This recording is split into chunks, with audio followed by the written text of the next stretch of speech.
going to speak in English, like, having other conversations. Okay, so. Там проблема с HDMI, его лучше не трогать лишний раз. Okay. So this is a presentation, like a workshop about the web app builder for QGIS, right? This is basically a tool to build applications for web applications, but from QGIS and based on OpenLayers, right? So basically it's a way of using the OpenLayers library without having to write any code, right? Instead of writing the code, you do everything that way. So I don't know if you want to follow just by looking at me, or you want to do it yourself. I have prepared that so you can follow me. I don't know, I see that you have a computer. In any case, if you want to follow, if you go to that link,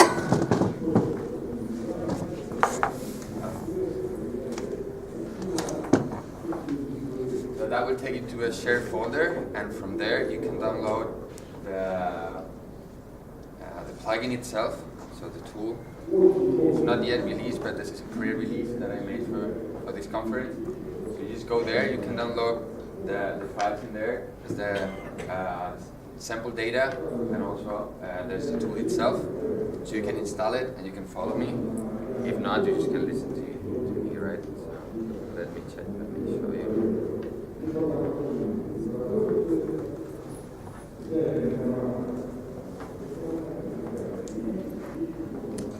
That the web app builder, don't use that one. Use the other one called web app builder non-SDK. Right, this is a newer version, but it's not really. And then the sample data. Right.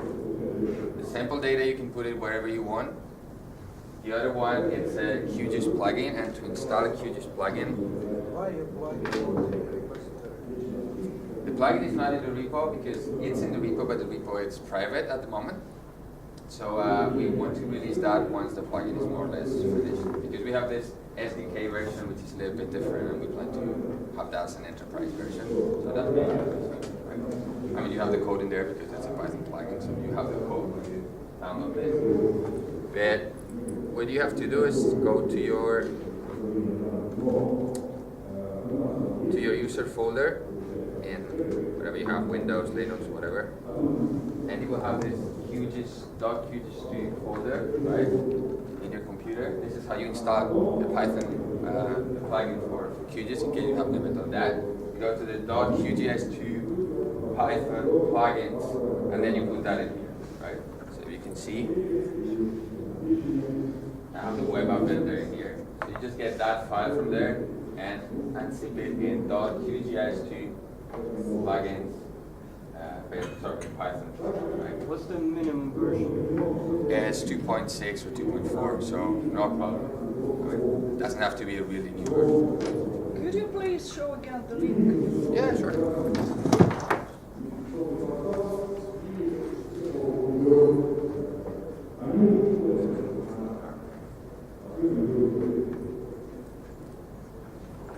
So yeah, I will do some slides at the beginning to just let you know about the application, what it does.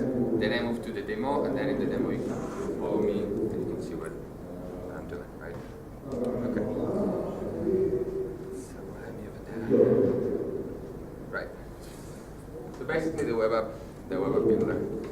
So I don't know how many people here is familiar with OpenLayers. You know the OpenLayers library, more or less? Well, it's a library to create web applications or web maps. So as probably you know, Leaflet or OpenLayers, they're kind of similar. Leaflet is more lightweight. OpenLayers allows you to create more complex applications. And the idea is that when you want to create an OpenLayers 3 application, you have to write the code, right? You just use the JavaScript library. You just use the JavaScript library to create the code. But some of the tasks that you do, like creating styles or adding layers, etc., that can be quite boring to write, and it takes a lot of time, but you can do very easily in QGIS, like adding style. QGIS has a very nice styling interface, so you can select the colors that you want, the icons, etc., all those kinds. Okay. So the idea with this plugin is to do something that leverages OpenLayers 3, so it's very easy to use that from QGIS, right? And also, when you create an application, if you later want to update that, let's say you want to change the styling of a layer, for instance, you don't have to rewrite everything. You just reopen your application in QGIS, modify that style, and republish that, right? So that's one of the, we easily update and modify the applications as well. So these are the elements that we're going to have in a web applications, and I'm going to just basically tell you how we go through all of them. We have the map, which is actually the part that is created with open layers.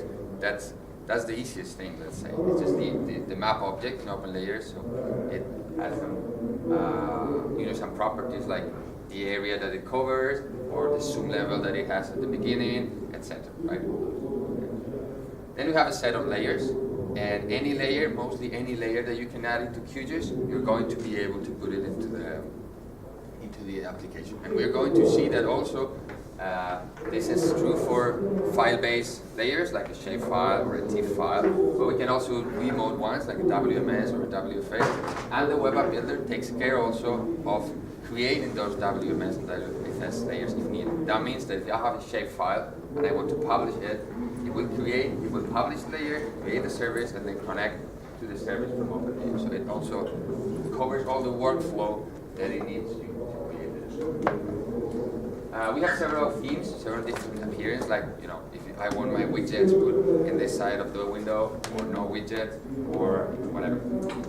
And this also, they're predefined, but it's easy to define them. And it's like, if you have a little bit knowledge of CSS and HTML, it's also creating ones. We have a collection of tools and controls. That's like, if I want to have a legend, if I want to have a layer list, if I want to have a measure tool, all these kind of things that you might find in a web application. We have it in here, and it's very easy to just select them, and they will get added to the application. Right? And then finally, what I said is like this data storage and deployment, like it takes care of modifying files if needed, reprojecting if needed, and creating services if needed. So the first part is the map, I say, and this is like the behavior of the map. You define it in QGIS, the extent, the zoom level, those kind of things that usually you define with your code in OpenLayer. You define them in QGIS, like for instance the scale dependent visibility, that's for the layers. You say this layer, I just want to show it from this to this scale, or the original zoom level is this one or this extent, right? So those kind of things, you don't have to code them, you just do it in all this you're going to see more clear when I do the demo actually. So in the layers, we have two different types of layers. Layers that you add with your data, right? Like in the sample data that I gave you, you have sample data in there. Those are like this, what I call QGIS layers. But then we also have a set of base layers from public services like OpenStreetMap, etc. Right? That you can open as well, and they're pretty easy. Right? The styling, you do all the styling in QGIS, and not all the styles are supported. If you know QGIS, you can see that the styling in QGIS is really powerful with labeling, with a lot of things. But most of the style can be converted into GeoServer styling or OpenLayer styling automatically. Right? So you don't have to do the SLD code for GeoServer or the OpenLayer 3 code for the OpenLayers map, which is quite boring and takes a lot of time and it's not a nice thing. You just do it in QGIS normally, and then it will export that, and then you use that. Another thing is the automated conversion of the format. Like if you have used OpenLayers, you can put GeoJSON files, you can put some other types of files. But QGIS can read more files than that, so that's not a problem. Whatever you can put in QGIS, if it cannot put that into GeoServer or OpenLayers, it will take care of conversion. Right? So it will take care of the conversion. The same thing, it will also reproject things. Like if you have let's say you're using a base map, and most of the base map use PHD 3857, right? If your data, and actually the sample data that I gave you, if the data is in a different coordinate reference system, it will take care of conversion, right? You don't have to worry about that. You just tell like, I want my final app in this coordinate system, and it will just do all the reprojection and all automatically. So basically, the idea is that you create your stuff in QGIS, and if you see it good in QGIS, you just click on create the app, and all that you see in QGIS will be your web app. That's basically the idea. Step by step. You can add some things that are not in QGIS, like clustering. OpenLayers has clustering for points layer. You don't have clustering in QGIS, but you can also do that. So it's all the things that you have in QGIS plus some extra stuff like time info. We're going to make an example with a time info sliders, you can see an animation, etc.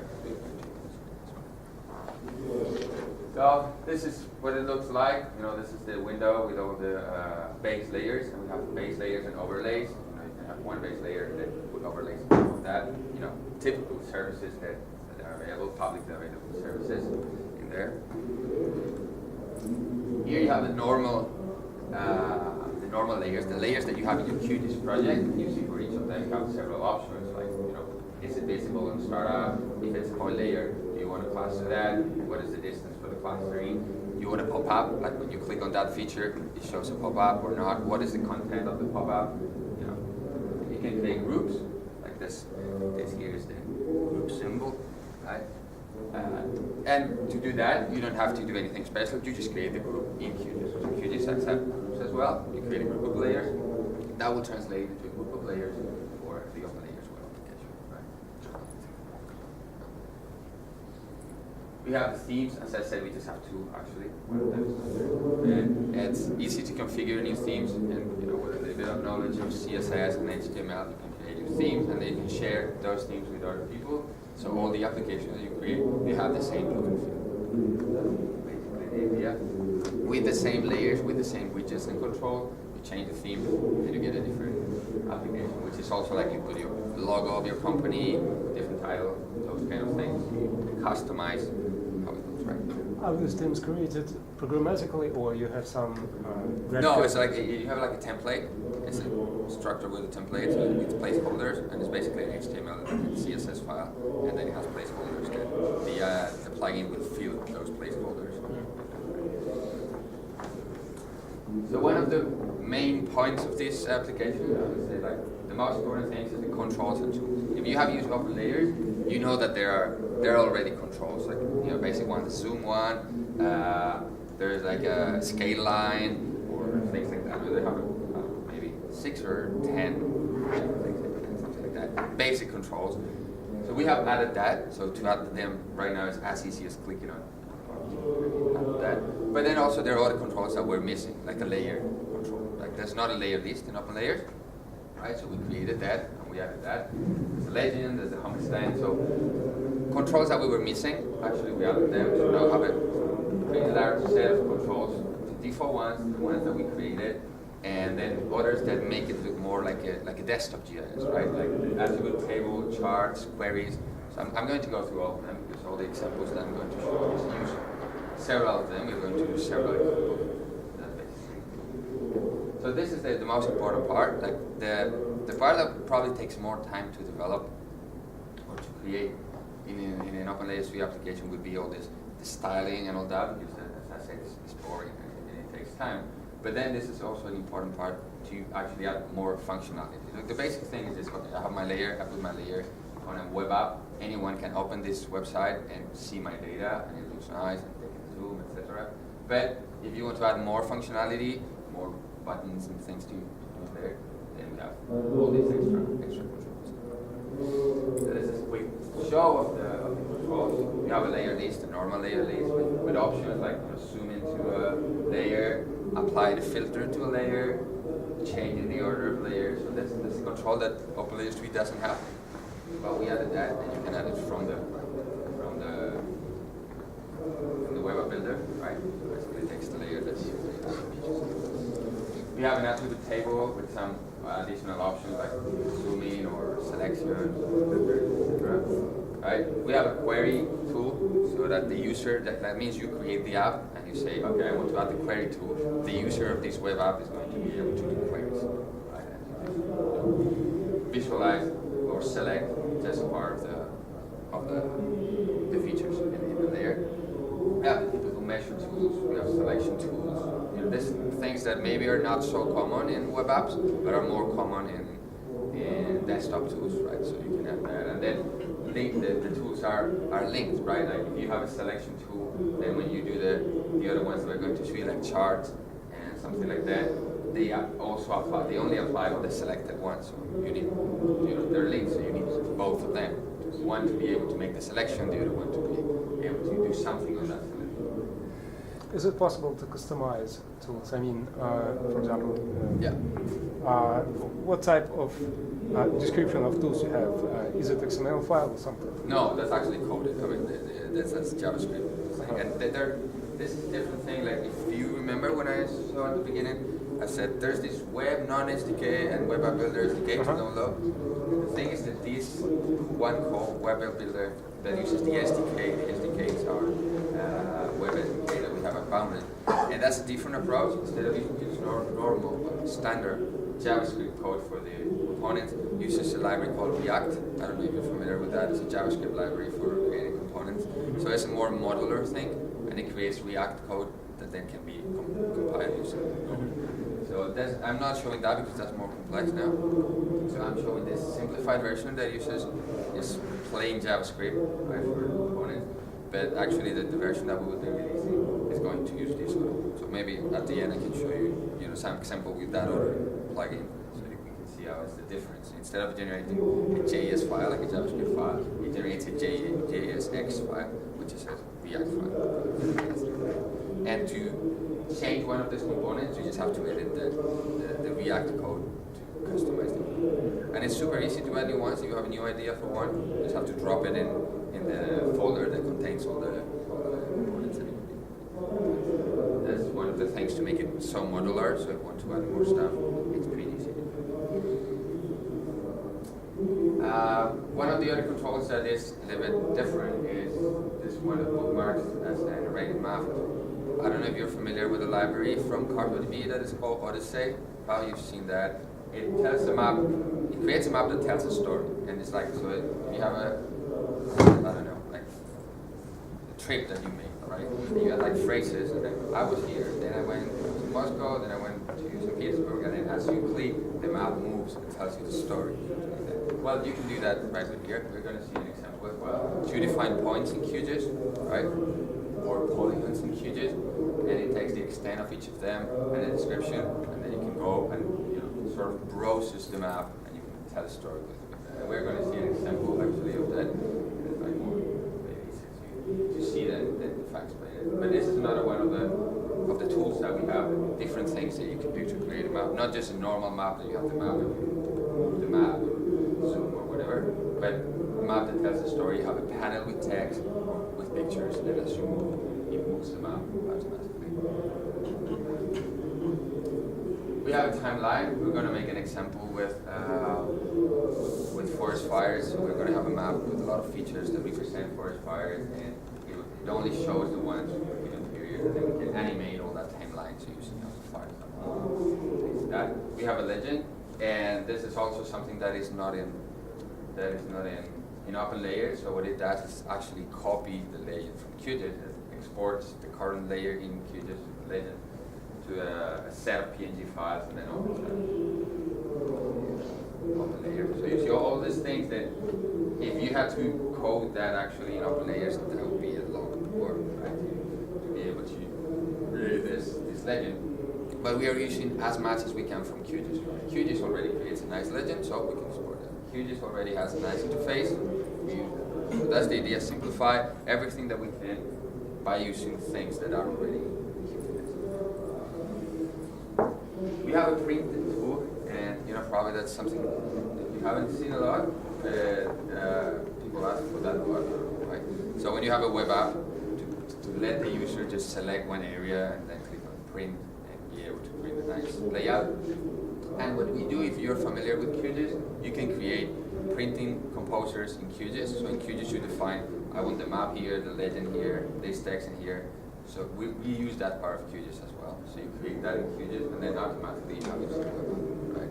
And then the user will have different ways. So you see this is different, like map only, and that one has this K bar.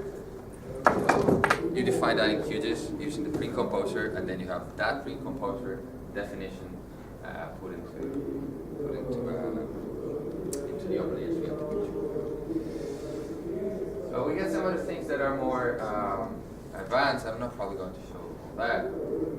And we have some analysis, and this is one of the other ideas, to be able to give the user some analysis capability. right? So you have your layers, you publish your layers, but you don't only publish those layers to visualize them, but also to analyze them.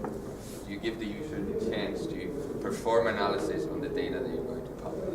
In your open layers, we use a library from Mapbox, which is called QGIS. I'm not sure if you've heard about that. It's a library that was created by Mapbox that contains some algorithms. What we have done is to wrap those algorithms so they can be used with open layers, 3 layers. Right? So we can put that into your application, and with the layers that you have from there, you are able to run algorithms to do analysis. So sort of your web application can become more like a desktop thing, right? A desktop GIS. So you can have not all the functionality of QGIS, but a large part of the things that you have in QGIS in a web app. It's not a typical sleepy map. You just can look at it, but it's really interactive. A little bit more about how the storage works, the data, right? We're going to see that. As I said, if we are going to use open layers, we need to use GeoJSON files, because that's what open layers accept. In case you don't have a GeoJSON, you have to worry. You create the app, you will convert that into a GeoJSON file. But for some cases, that might not be a good idea to have everything client-side. Let's say you have a layer with 100,000 points. That's not a good idea to have a GeoJSON file with 100,000 points that the user has to download every time. Much better idea is to put that into a PostGIS table, connect to that from a GeoServer, and then expose that to a GeoServer using the WFS or WMS service. Right? That takes time to do that, but from the web app builder, you can do that automatically. It's like this layer is quite big, so instead of just having that as a GeoJSON file, let's put it into a server. You just enter the data of the server to the connection. We'll upload there, create a service, and then put that out and connect from that. So this is how we have it. Whether you go directly into GeoServer or PostGIS in GeoServer, both of these options are available. Right? These other tools are not available yet to deploy the application itself. Let's say you create your web app, right? And then you have it in your computer, your web app, which is pretty useless to have a web app in your computer. Normally you want to deploy that, let's say, to an Amazon service, right? Like, okay, the idea is that you're going to be able to deploy from the app itself. So you create the app, and say like, this is my Amazon backend in there, it's published. Right? And you can just put it online. So that's the idea. You create everything in QGIS, and with a single click, you have your application live, and people can connect. So that's basically the idea in the end. This is what I mentioned. In case you're going to use open layers or PostGIS or GeoServer, you just deploy data configuration, and it will just take care of publishing your data to PostGIS, then creating a GeoServer data source that uses that PostGIS table. Okay, so this is the demo part now. I'm going to open my QGIS, and we're going to see how actually that is done, and it's pretty easy, right? So basically I have some sample data, 3 sets of data. With these 3 sets of data, I'm going to do examples step by step, so you can see how all this that I talk about actually applies in the real demo. So this is the sample data that you will have in this zip file that I've provided. And well, basically I have already prepared the styling in here, right? So I'm not going to do any styling, but the idea is that you do your normal QGIS configuration yourself. You open your layers. For each layer, you prepare some kind of symbology, or if you want like the scale-dependent visibility, whatever you want to do, you just do it. QGIS, like in this case, you can see that I've created a group called Hydro, which includes all the hydrological elements in there, rivers, the major rivers, lakes, swamps, right? Then I have a population one with cities, airports, and trees, right? So this is basically something that you would do normally on a QGIS project, right? So let's say I have this set of layers. This is a set of layers actually from the QGIS sample data. So let's say I have my layers, they're from Alaska, and I want to publish them. Right? I want to have that online, these layers that I've been working on.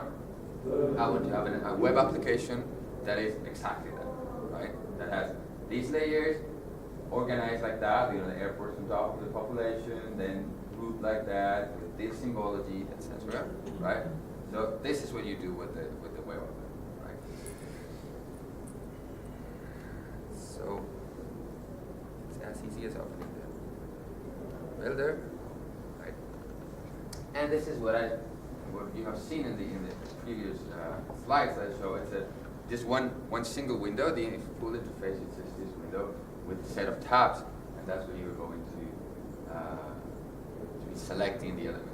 Okay. Here we just select the theme. I'm going to use the basic one, right, which is a simple map with a menu bar on top. Right. You enter the title. You can use the logo, and that's basically it. If you want to do more configuration, like we were asking before, you can go to configure theme, and then you edit the CSS in detail. You got some CSS knowledge, but if not, you just leave it. This is pretty simple.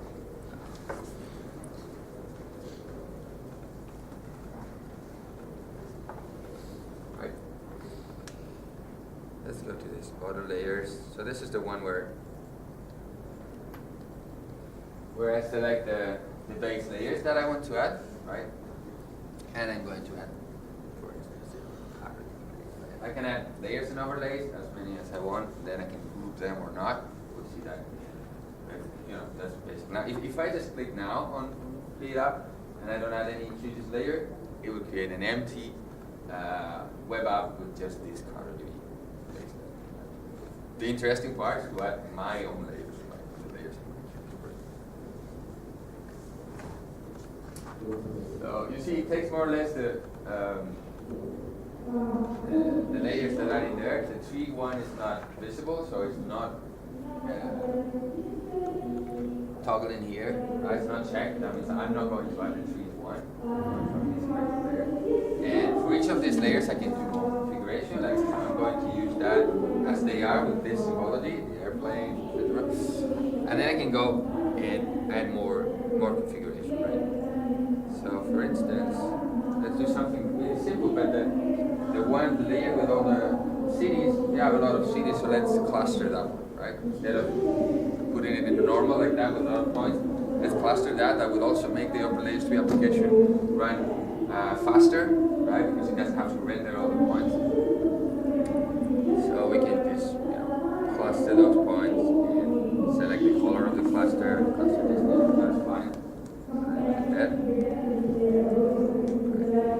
And for the first example, I'm going to leave everything as it is. Right? If you see for each layer, there's this connect, this layer, use, right? That's where you find the deployment of the data.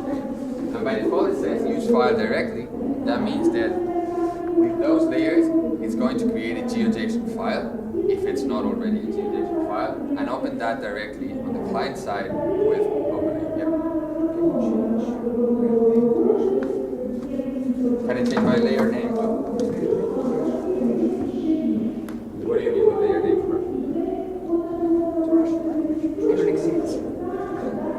If I can write it, yeah, I guess so. Actually, I don't know if it's going to work in Russian with all the problem. Let me. Yeah. I don't know how I can write it here.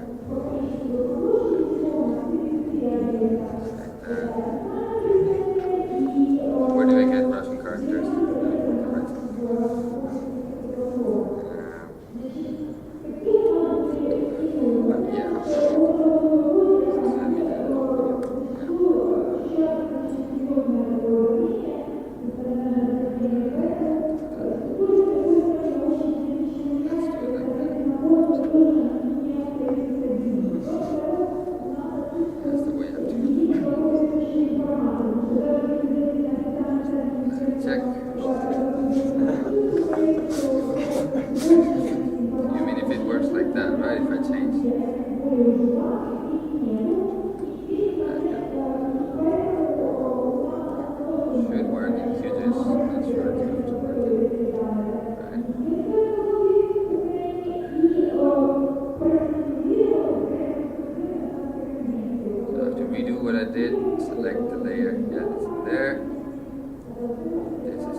because of the, encoding.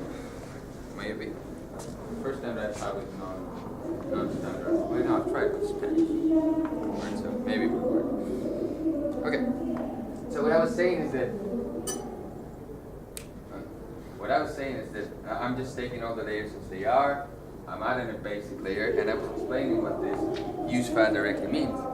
So if I leave that, it would create that GeoJSON file, right? So it's going to create the GeoJSON file and connect to it directly, right? But as I said, there are other options, and if I list that, show me the other options. One is to put that layer, the population layer, into GeoServer, and then connect to that layer using the WMS service, right? Another option is to create the same data source in GeoServer, but connect using WFS, right? And then I have the other options that instead of going directly to GeoServer, I put that into PostGIS, to PostGIS database, then create the GeoServer one, and then connect using WMS, right? So instead of you having to do that outside of the web app builder, the web app builder takes care of uploading all those data into GeoServer, of course. Right? You just say like, this is how I want it. I want this population, let's say this is a pretty big layer with a lot of points. I don't want to use it directly. Let's put it into PostGIS and then connect through GeoServer. You don't have to worry about anything. You just set that in there. Then in the deploy tab, you have to tell the password of the database, etc. Where it's located. But it takes care of doing all the deployment. So I'm going to use the use file directly. Yeah. Simple example. And okay. What layers? As I said, just the CartoDB layer, and then we have the controls, and here's the list of all the controls that I have. What we've seen before.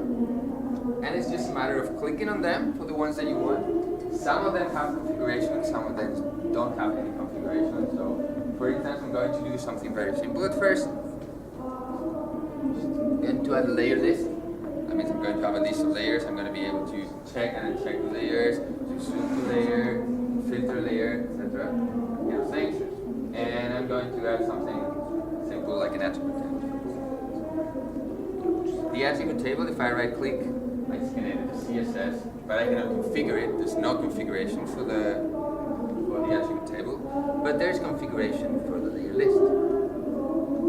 So I can select which elements I want in the layer list. I want to show, zoom to, or allow reordering. Things that I can configure for this component. I'm going to leave it like that.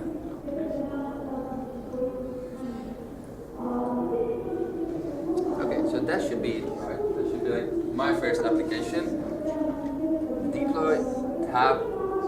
I don't need that because I'm not going to use any of the elements in here. Right?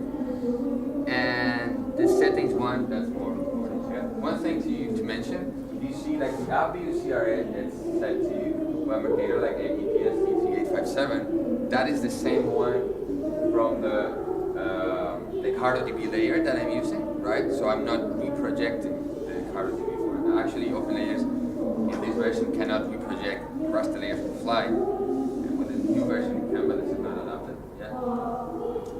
So that means that if I want to use the CartoDB layer, I must use that CRS, right? Otherwise it's not going to work. But if you see my layers, there are this weird Alaskan CRS 2964, and here you can see it.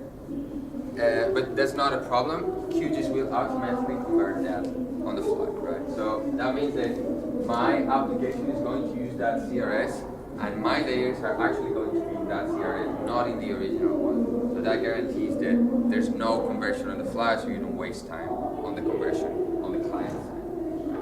So you don't have to worry about that. You just stay like, okay, this is my app. I want my app to have 3857. Cool. So let's create the app. I mean, that's basically what we have to do. There's more settings. We'll just go in detail later.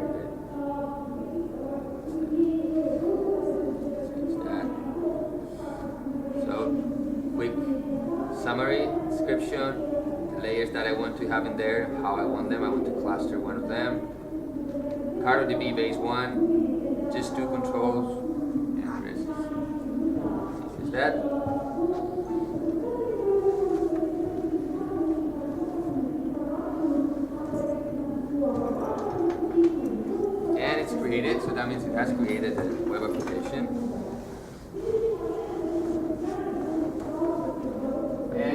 it. It's the same thing that we had, the base layer with the Ricardo DB layer. No, this layer was not in QGIS. You can see that. The airplane, the airports are in there, and you see the population one is clustered, except there's no need to cluster, right? And we have two things that I added, two controls, the attribute table in there, that I can open and use. I can select the layer and use the attribute table, and you have the layer list. So,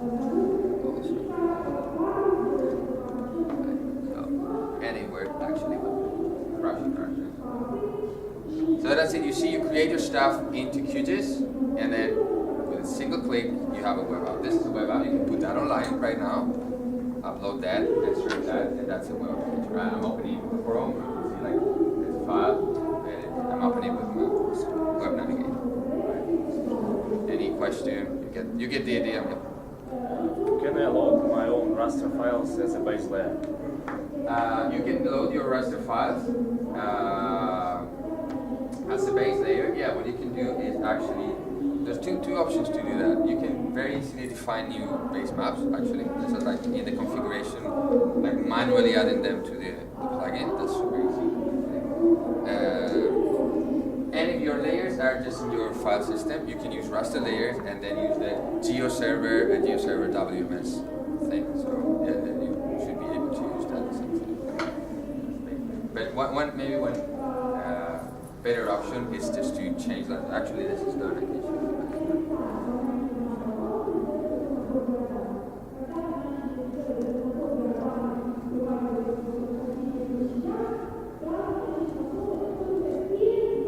So you actually have a file with that, and it's just adding a new entry in here with the name and the definition, and then.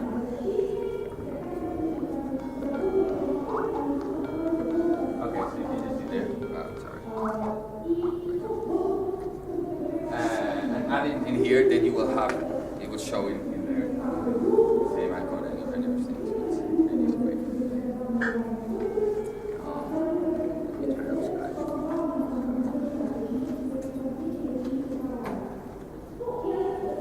Okay, so we've created our first application.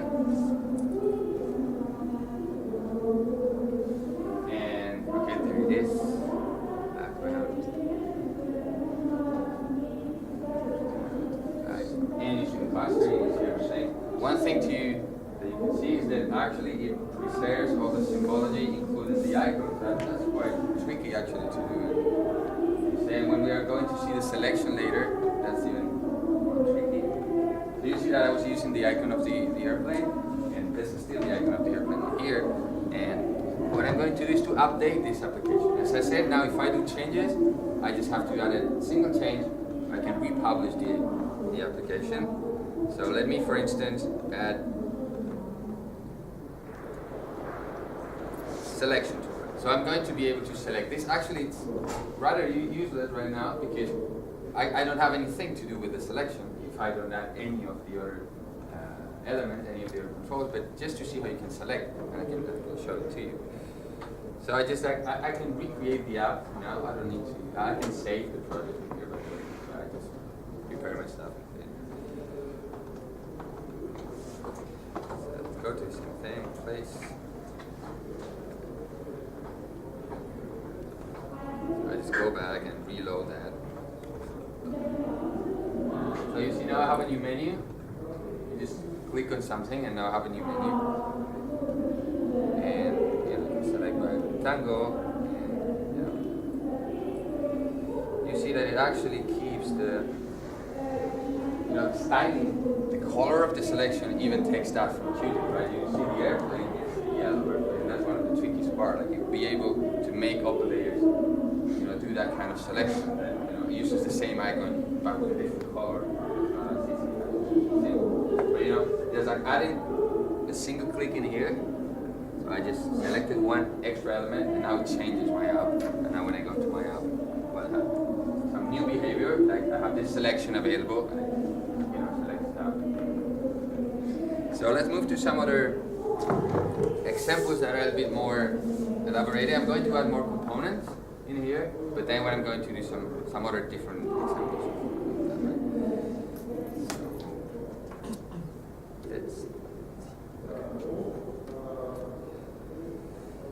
So let me show you the attribute table of the lakes layer, just in case.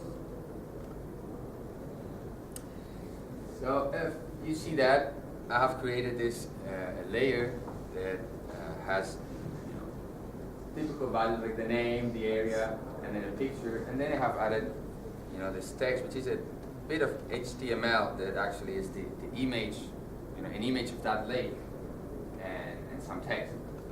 Right? So what I'm going to do is one of these maps that tells a story, or maps that grows to see things, and using that, right? What I'm going to do is use each of these lakes so you can navigate, let's say, through the lakes in this region of Alaska, seeing the pictures and at the same time seeing the location. And I'm going to use that just to let you know, you're going to understand that. So what I'm going to do is open in the Web Builder. Saying I don't want to get back the old configuration because I'm going to do something different. First thing I'm going to do is to use the full screen because I don't want anything in the bar actually. I want the screen to be clean. Same as before, I'm going to add the CartoDB1. Right? And then I'm not going to use any layer. Right? So let's see what that means. So my map actually is going to be a map with just the CartoDB1, right? So it's just CartoDB, simple CartoDB1. What I'm going to add is some behavior to actually move and navigate this information. And what I do for that is to add this element called the bookmarks. So the bookmarks, actually I give a set of extents with a description, and it will just do two things. One, put a list of the bookmarks so you can click and go to that bookmark, and go to this lake. Goes to that lake, or instead of that, put this sort of carousel with images. This is the map, the narrative. Of course, I have to configure that, so this element, this control with the bookmark, it has some configuration. See that in here, in this configuration. And here the configuration is a little bit more complex. Right? So what I can do is add the bookmarks from QGIS bookmarks, because QGIS support bookmarks, actually. So I can take the bookmarks that are stored in QGIS, but this is not the case. This is not what I want to do. I want to take the bookmarks from the layer. If I want to create a map that takes you to the lakes in Alaska, I can use the lakes layer. I add it from this layer. This is layer, the layer called lakes. The name, it's in the field called names. And the description, I'm going to use this small HTML chunk that I have in there that has the image and so this is going to create bookmarks, and this creates the content of the bookmark, along with the extent of the feature for each feature. So you see that now what I have is this set of bookmarks, Lake George. This is the description of Lake George, and of course there's a bounding box associated with that, the bounding box of the feature. Cool, and that's basically the thing I need in here. And the configuration is like show as a story.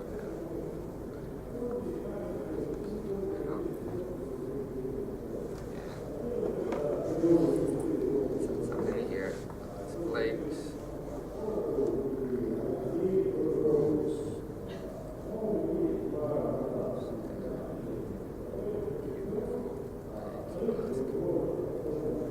Right? So I've already configured that. Should be fine. No deployment. No layer other than the base one. Right? And just that control. You're going to see that it's something completely different to what I've created. I'm using the same data, but just creating something different. Right?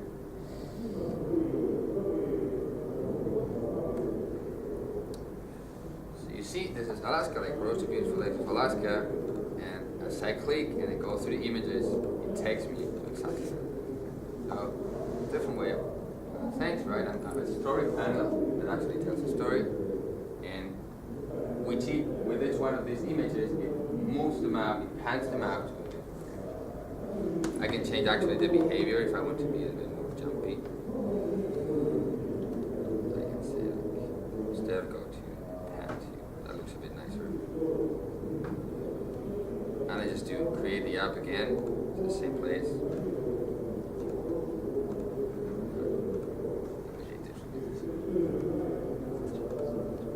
Now it moves like that, it doesn't just jump. Okay, that's basically what you do, right? You see I selected the full screen theme, so instead of having the menu bar, I have this one that folds and unfolds. I don't have any content, but if I put the attribute table, for instance, it will be in here. Actually, I can do it to show you. Let's add something different, like, I don't know, let's add layer, for instance, and measure.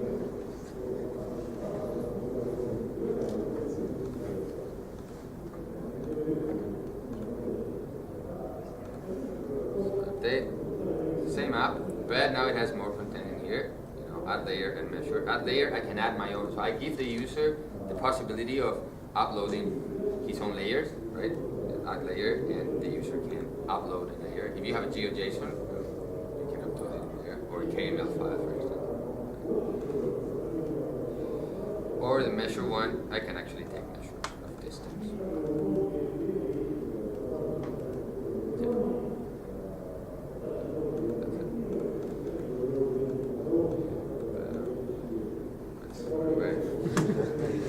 It doesn't like the okay, just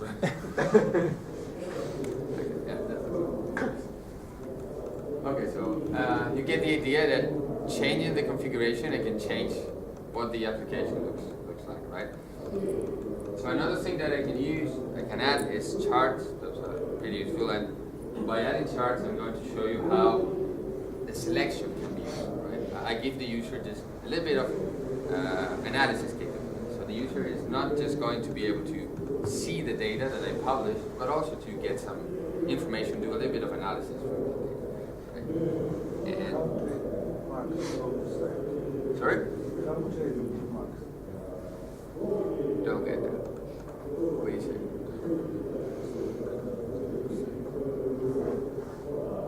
How to add a bookmark from some website? Okay. That's not a bookmark. That's a link. So what you want to add is a link. Let's see. I can add links in here. Let's say, let's add one new link.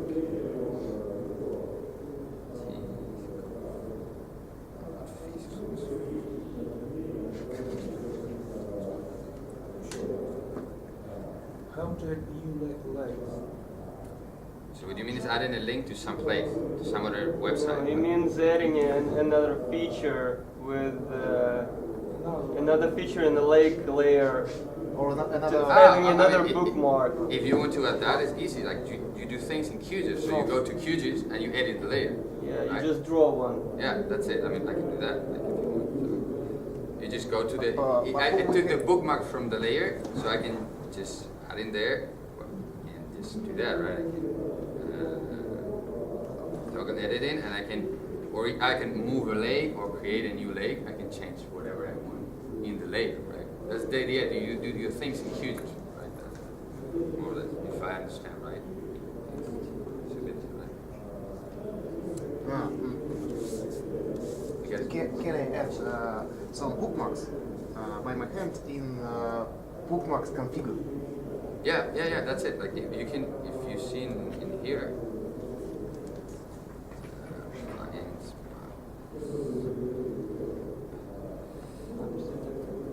In the bookmark, one option, add from QGIS bookmarks. Right? So you go to QGIS and you just zoom to wherever you want. You do your zoom, and then you go view, I think it is, new bookmark, and you edit.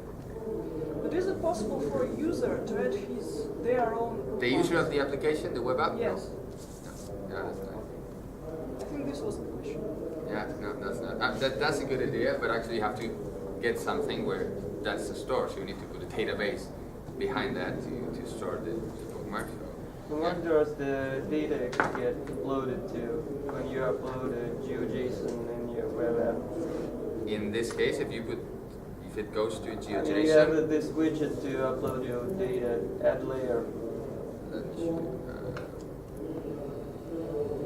So I'm putting that into deploy, I think.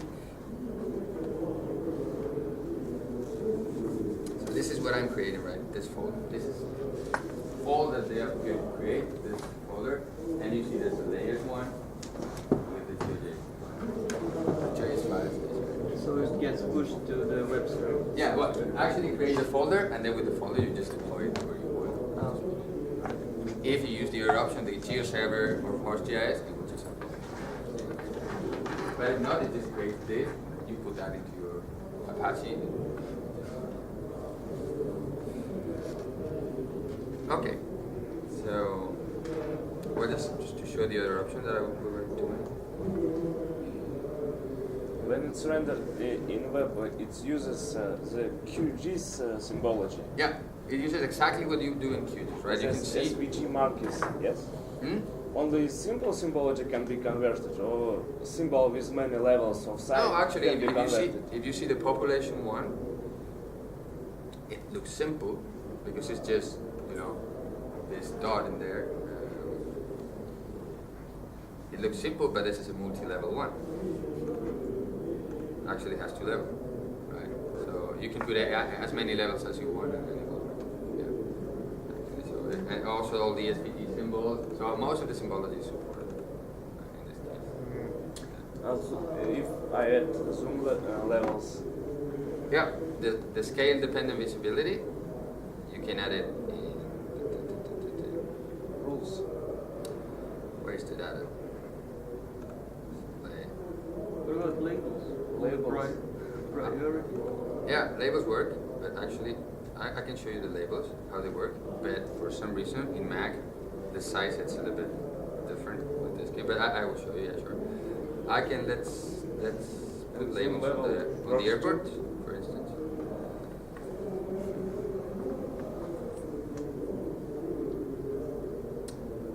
So I label this with a name.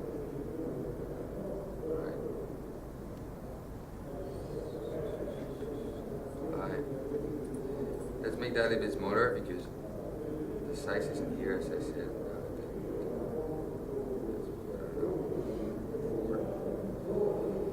So that's too small here in QGIS, but it's going to be good then.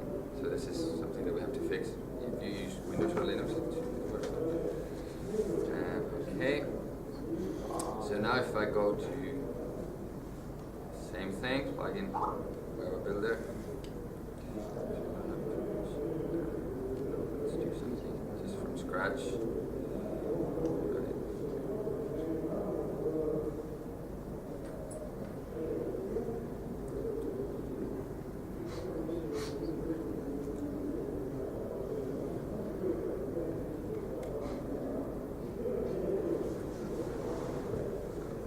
You see the labels. One thing that doesn't work, I mean, most of the symbology works. If you go to, it was here.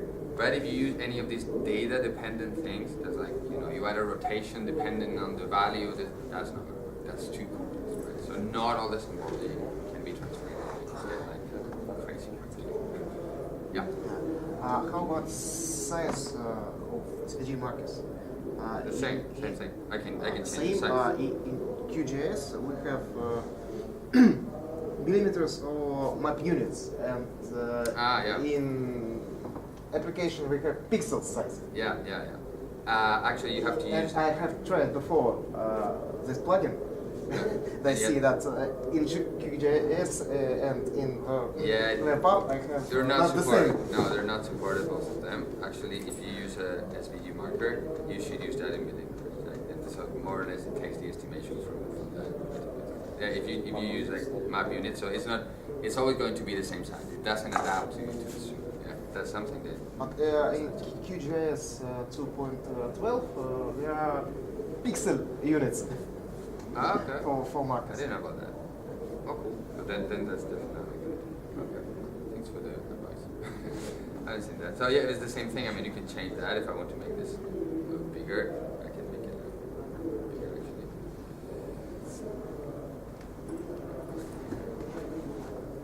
Bigger planes.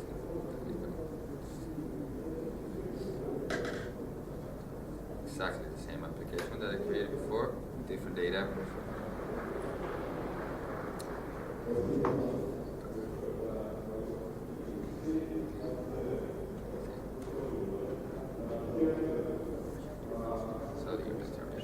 So the idea is, once again, you do all your stuff in QGIS, and then you just do like, put me that into an OpenLayer suite application. Right? So let me show you another example. We're going to add some, as I said, some analysis, a bit of analysis. So what I'm going to add is just these airports. Just the airports. And the CartoDB database, the CartoDB base layer.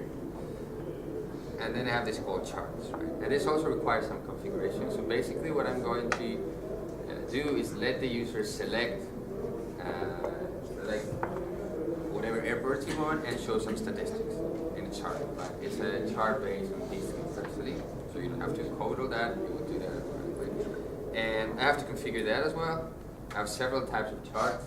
So this is airport, let's do the airport count by class. So I do count by category, the airports one, and I use the use. Right? So it's the airport layer. What I have is one field that tells me if it's a military airport or if it's a public airport or whatever. I add that chart, and then I'm going to have that. The user is going to see a new button called airport count by class. And when clicking on that, it will see a chart based on the selection. Okay, so I have to add the selection control, right? Create the app. Same as before.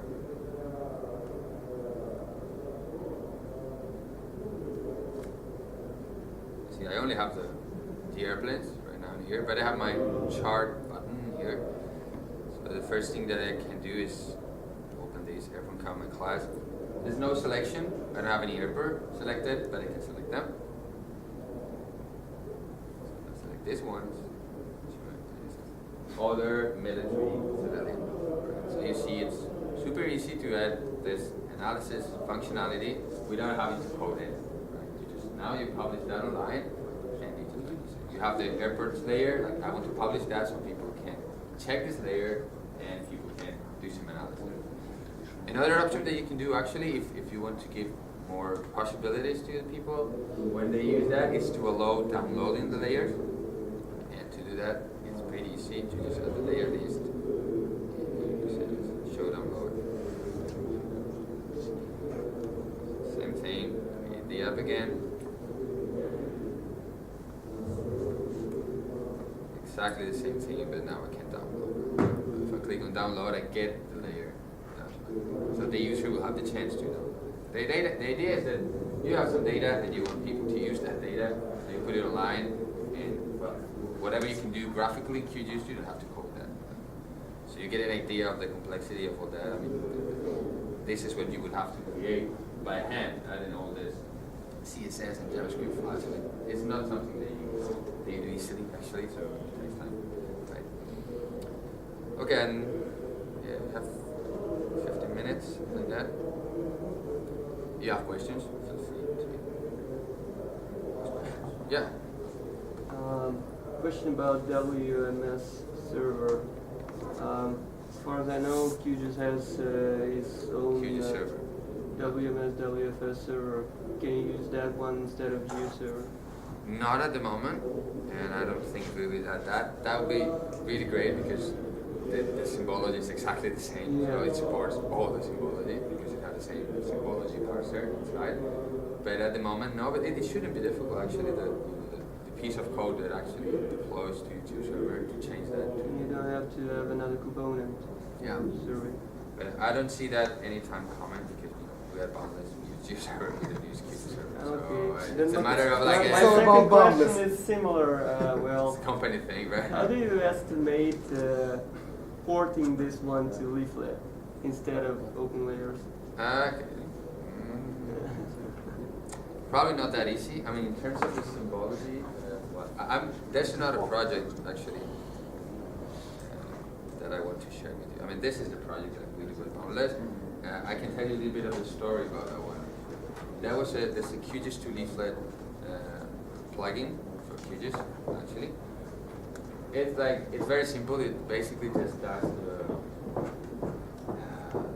symbology and not really a lot of that. So it doesn't have all the controls and all that.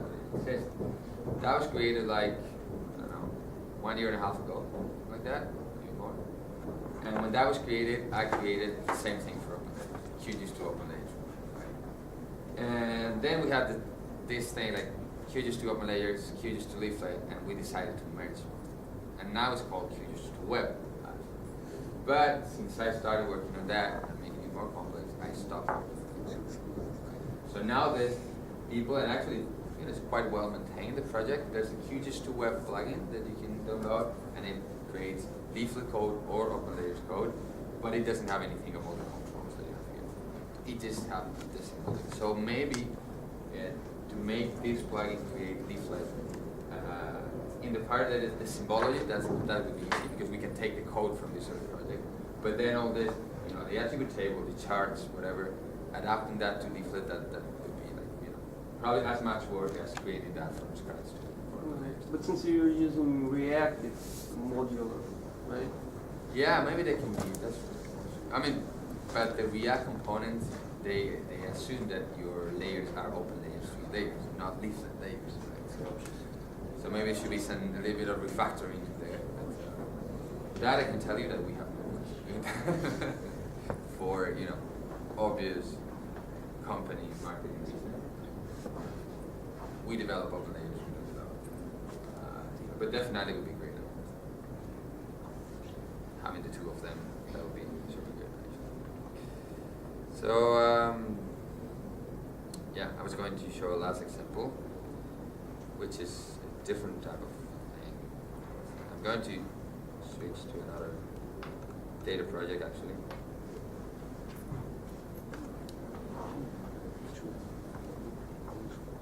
So this is another thing that you don't have in QGIS. Well, actually, there's a time manager in QGIS, but it works different. Why is it not showing? Okay, yeah. So this is a set of points that represent fires, and for each fire, we have some data, and in that data, we have the starting date, which should be somewhere. Start dated in here, and we have the end date, right? The out date, right? So from those two dates, what I'm going to create now, it's a web app that shows those layers, but with the timeline animation, so the points with the fires are only represented between these 2 days. That's what I'm going to do. So this is something that QGIS doesn't have, like time, the idea of time. It's not in QGIS itself, but we can add that for the application.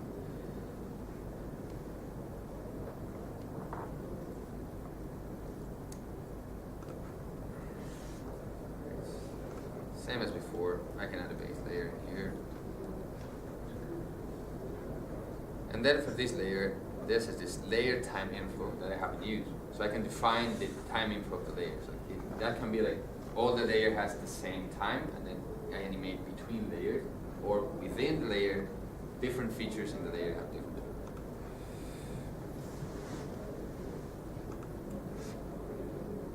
And I see that feature time info is stored in the layer attribute. From is this one, start dated to date is. So that means that fire is valid only between these two. It's time info, and then in my controls, I select the timeline, which I can configure as well, but small configuration depending on the number of steps that I want to add. That's fine. Right, the app, same as before.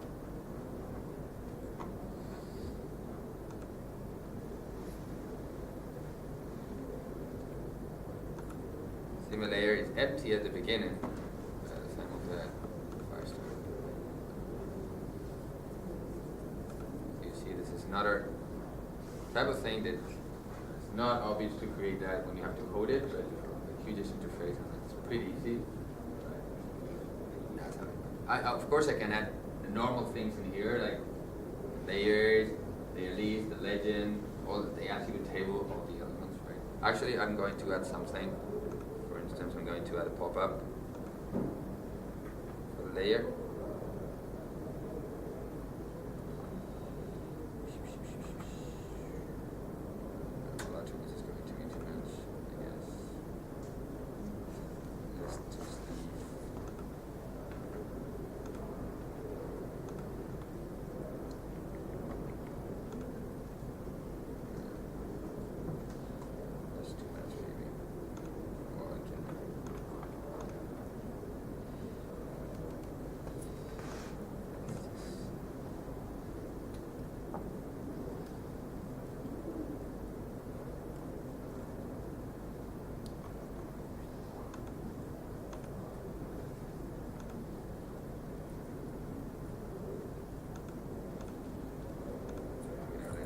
I can add HTML formatting in here. Let's call it, let's go update.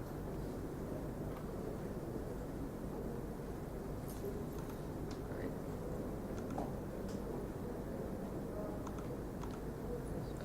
Okay, yeah, exactly the same thing.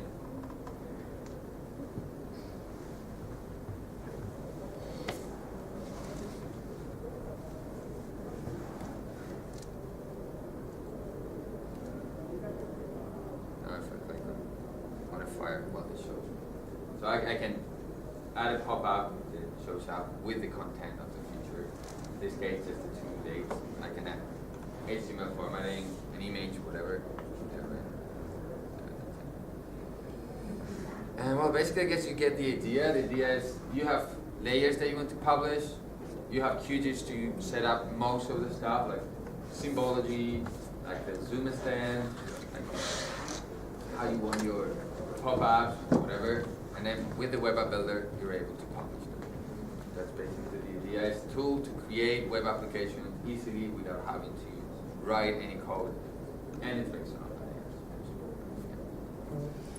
Control list, what is a strategy control? Controls in here? Strategy view.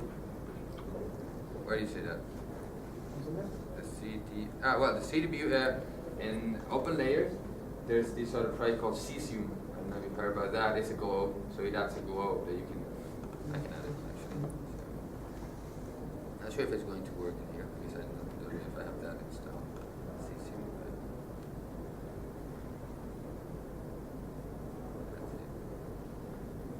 Probably not going to look nice because of the icons.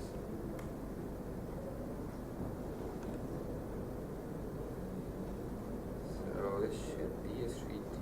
Why is that? It should put an icon with a 3D view. Let me do it back with the other thing. Let's see. Pretty sure that should go like that.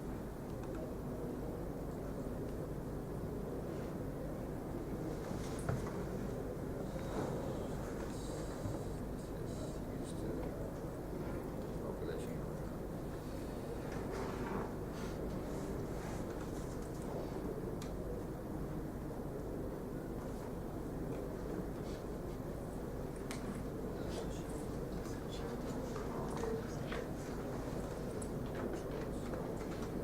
View. Check.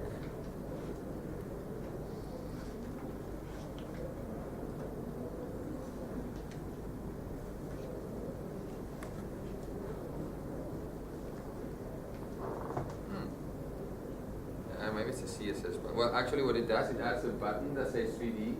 Around here should be. And when you click it, that turns into a globe, right? It doesn't work all of the time, actually, because the globe doesn't support all the same symbology as OpenLayer. So if you're using like SVG icons and things like that, they will not look nice on the globe. You know, Cesium is like a fun experiment with the Cesium OpenLayer integration. Yeah, there are controls that I haven't discussed much, actually. Some of them are the basic ones. Some of the ones like the edit allow you to edit the layer in case you have new version actually. In case you have published your layer as WFS and the server allows transactions, if you add the edit, you can actually edit the layer and it will clear all the WFST transactions for editing the layer, modifying that. So it's a more complex thing underneath, right? If not, it allows you to add a basic empty layer that you can then complete with your data. So I can actually add it.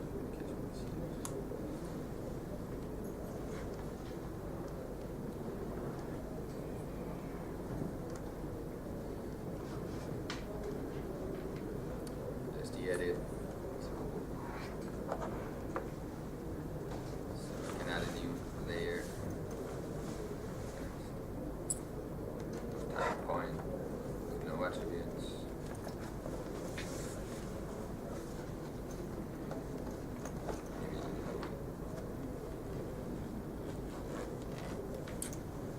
This doesn't seem to be working.